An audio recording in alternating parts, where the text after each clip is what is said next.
चलिए इस geographical time को हम लोग बहुत आसान भाषा में समझने का प्रयास करते हैं। पृथ्वी बनने के बाद हमारा सबसे पहला और सबसे लंबा भूवैज्ञानिक काल शुरू होता है। इस काल को हम लोग कहते हैं प्री कैम्ब्रियन महाकल्प, या इसे हम कहते हैं प्री कैम्ब्रियन महायोन। यह करीब 4 अरब साल पहले तक के समय को कवर करता है और इसमें 3 कल्प आते हैं। आइए उस पर हम लोग बात करते हैं। सबसे पहला आता है हम लोग का हार्डियन इयोन। इस इयोन में 4.5 से 4 अरब साल पहले तक के समय को रखा गया है या कवर करता है। इस दौरान पृथ्वी बहुत गर्म थी और उल्काओं का वर्षा होता था और इस समय जीवन का कोई नाम और निशान नहीं था, मतलब जीवन की संभावनाएं ही नहीं थी। इसके बाद आता है हम लोग का आर्कियन युग, यानी कि आर्कियन इयोन।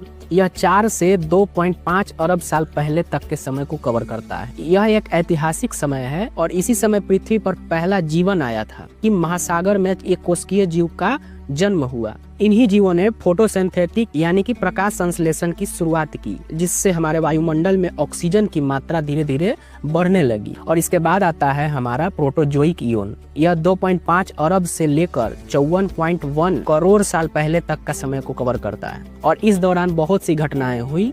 पृथ्वी पूरी तरह से जम गई, यानी कि इस समय को हम लोग हिमयुग के काल कहते हैं, यानी कि स्नोबॉल अर्थ। उस बर्फ से पूरा पृथ्वी ढक गया था और इस समय बहुकोशिकीय जीव विकसित हुए, जिन्होंने भविष्य के बड़े जीवों की नींव रखी।